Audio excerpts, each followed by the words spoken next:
Hi guys, Roel here. So thank you so much for signing up sa ating nalalapit na free webinar on Sunday, July 21, 4 p.m. Philippines time, guys. So this is for real estate entrepreneurs, agents, brokers, or aspiring Facebook advertisers na tulad ko, okay, who are beginners in social media marketing. So yun, so let us break down again kung ano yung matututunan nyo doon. Okay, so you have to learn the foundational steps to kickstart your social media marketing journey, no? Lalo na kung nasa real estate ka. And then, of course, madidiscover mo the must-have tools and platforms that will streamline your efforts and set you up for profitable social media campaigns. And then, of course, maka-gain ka ng actionable strategies that you can implement right away after ng free training na yun, no? So, unfortunately, I cannot say na magkakaroon ng replay, no?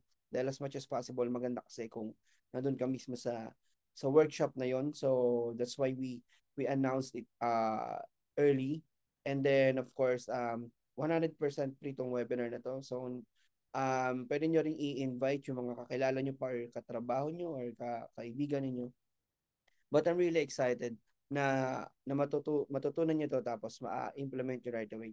And of course, yun, itong mga strategies na tuturo ko sa inyo ay nagkaroon na rin ng mga results not just for me but also for my clients and for my students and for the past 4 years na I think, no. So nag-start tayo ng 2021 kung yung pagtuturo natin.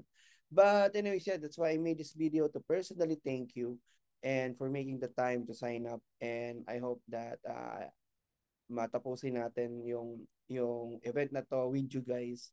And yun, it's gonna be on Sunday. Just free your time, no? And because we don't I cannot say kailan ulit yung next nito. And yun, replay is not guaranteed, especially kapag mahina internet at maraming nanonood, no? Sometimes hindi natutuloy yung replay. Well, anywho, lahat naman tayo merong 24 hours day, and sa Sunday pa naman yun. Kaya I really hope na makapunta kayo lahat. Alright, so Zoom training ito guys, and it's free. And again, thank you so much. And I'm gonna see you on Sunday. Bye-bye guys.